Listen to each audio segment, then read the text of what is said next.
Mr. Pinkerson. Thank you. Our infrastructure does need addressing. It needed addressing when we came on the board back in 2002.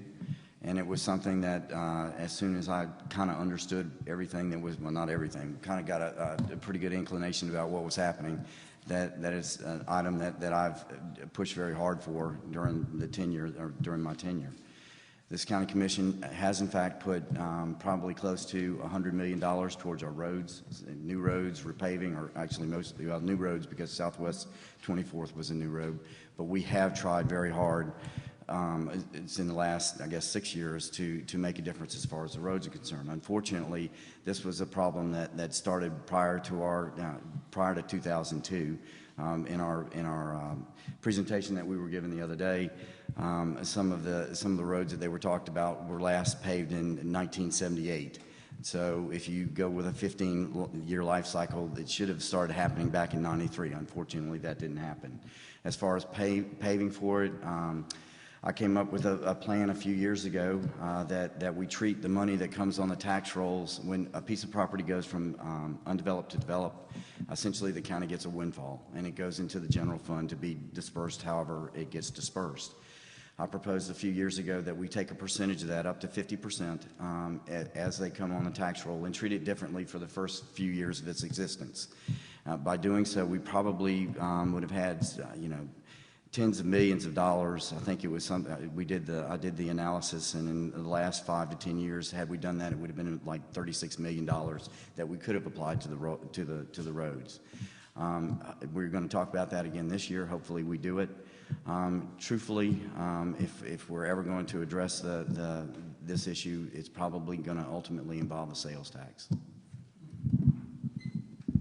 Thank you. Economists project that the largest growth in jobs is in the creative class, which requires an educated workforce for which our community is well positioned. How can we advocate for and attract these kinds of jobs and bring needed diversification to local industry and the local economy? We'll begin with Mr. Pinkerson. Thank you. I think the County Commission has worked very hard with the Chamber and Council for Economic Outreach over the since I've been on the Commission, and was even told by the head, Brent Christensen, that Alachua County's attitude towards business has improved. We've worked hard to keep and retain businesses here. We worked with Infinite Energy when they were thinking about moving to Texas. We helped them with some infrastructure issues and retained them here. We worked with the Enterprise Rentals and gave them essentially a 20% tax rebate, and worked with the Phoenix Corporation to do the same, and there was one other company that we did as well. But in order to, essentially what that did was it allowed them to come into the community and not feel that initial impact as far as the tax burden is concerned. And we still, by developing, we still got 80% of the taxes that we wouldn't have gotten otherwise, which obviously is beneficial. But the great thing about matter of fact, every one of those corporations, we're blessed to have the University of Florida here. It is truly the economic engine of the community. But the issue with the university is it tends to have jobs in the upper level and the lower level, and there's a void in the middle.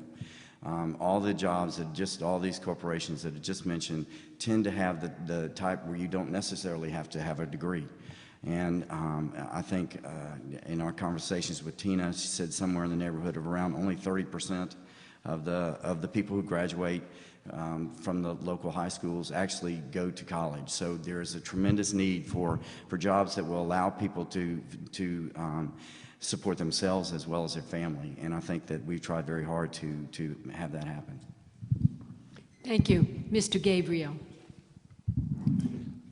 Yes, I think, first of all, we have to get a handle on the high taxes in this county.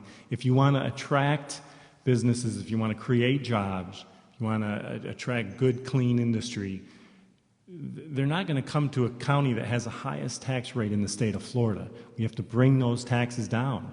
We have to reduce some of our overburdensome regulation. We are the most overregulated county, I believe, probably in at least this part of the state. This all acts to drive potential investors out of this market. The people that already have businesses here, it discourages any kind of reinvestment. So we've got to take care of those two things. Infrastructure, we talked a little bit about that. If we don't have roads to drive on, folks, how can we expect anyone, again, to come in here and make investments in this community and create jobs? We very, very dearly need that. We need to work better with our cities. Instead of taking a predatory, almost a combative posture with our cities, the county needs to be working with these municipalities because these companies are looking for what? Location, location, location. We've got wonderful, beautiful communities in Alachua County that many, many companies would be proud to locate in because they're wonderful, wonderful communities. We need to do a better job there. I want to talk a little bit about Wednesday's meeting on the sales tax. When this county commission started talking about a sales tax to fix these roads, it didn't take them very long. Not one of them mentioned cutting the budget, looking for fat in the budget. Not one of them, not once. But you know what? It didn't take long for them to start talking about all these other projects that they wanted to fund with this new tax that they want to put on you. Thank you. Ms. Chestnut. Thank you. We have a serious problem that we have to address concurrently. One is preparation. You've got to be sure that you have a prepared workforce. In Alachua County, I think less than 40% of African American males in this community complete high school. That's a serious problem. That means you do not have a prepared workforce. We need mentorship there. We need to start at the cradle. It's having youngsters ready when they enter school, ready to learn. That's one. 90% of the businesses in our community are small businesses, so I think that we need to work with them to be sure that we have a workforce that they're going to be able to employ. We are a knowledge-based community, but not only do we have a digital divide, we have a real education divide here. And so I think we need to look at a combination of vocational technical programs, the academic programs, and making sure that our youngsters are ready when they leave school and that they graduate. I think that is a very serious problem for our community. Thank you. Thank you. Ms. Baird. I think this is actually one of the greatest questions for the crux of a big issue, which is, again, employment and prosperity, which, again, gets to the bottom line that prosperity cures all. Well, not all, but a good portion of it. And as you see in the creative classes, I think one of the things we need to do is when we do have that wonderful opportunity with the university around, with all these great with the hospital, with so much research and development, that we go ahead and encourage all of these great ideas to stay here in Gainesville, in Alachua. Now, the city of Alachua is doing a great job of bringing companies over to their area. I would love to take a page out of that book right there and say, hey, gang, what are you all doing? We'd like to go ahead and follow some of that suit. So you look at the overregulation, you look at the high taxation, and we have more burdens, more barriers for companies to start up than we have opportunity. And that overregulation leads me to one of my other nice little issues that I have. In the Land Development Comprehensive Plan, they're thinking of adding 2 more elements to the now overregulated comprehensive plan that would increase more barriers, increase costs, and again, in addition to the high taxes, it's a high cost of entry, so it just limits a lot of companies to be able to start in an area that I've heard everybody would love to be here in Alachua County. They would love to be in this area. It's beautiful, but the costs are just prohibitive. They look and see how much what's the housing going to be for? Yes, housing is coming down, but those tax rates on those houses, when folks come over and work with me to go ahead and buy a house, and they say, what are the taxes? And I say, but we have the University of Florida. They say, what are the taxes? And when I tell them, they just about drop.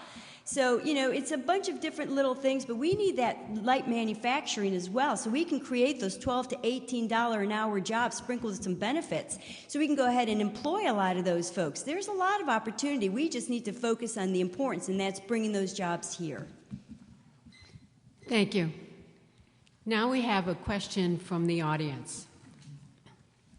Do you support single-member districts for county commissioners rather than the current districts, which are elected county-wide. And we'll begin with Ms. Baird. Thank you. And yes, and actually that's kind of what led me to this whole county commission race here. And it was really delving in to see how our county government is structured. And when I saw that single-member districts, one of the best characteristics of single-member districts is the highest opportunity for the best representation. As far as I can see, the biggest responsibility for government is the best representation of the people, and you and us as citizens want the best representation. Single-member district does that by going ahead and reducing the at-large into segments, that those segments can then be addressed for those specific areas, and you get a true representation versus this 51% of the population ends up choosing 100% of the county commissioners. It's a little more complicated than I imagined, but the bottom line was better representation and a better economic feasibility of getting county commissioners, the best ones, seated is for single-member districts. So yes, I do favor single-member districts. Thank you. Ms. Chestnut. Thank you. No, I do not. When you think of single-member districts, you generally think of lack of representation, and that's how, from a historical point of view, is how I have seen it. For the county commission, we've had women, we've had rural, we've had men. We have 20% of our county commission is represented by African Americans. So we don't have a lack of representation, and the opportunity is there for people who want to run and be elected. So rural, African American, women, everyone is able to run. I think that the reason I don't support single-member districts is I think that you have far more accountability when you vote for 5 county commissioners that are responsive to you as opposed to one. When I think of you only have one person that is responsive to your needs, I think of that more as a ward politics. We need 5 people who are accountable, 5 people who are responsible, and 5 people that answer to you. And that is what you have today. I think it's a system that has worked very well in Alachua County. Thank you.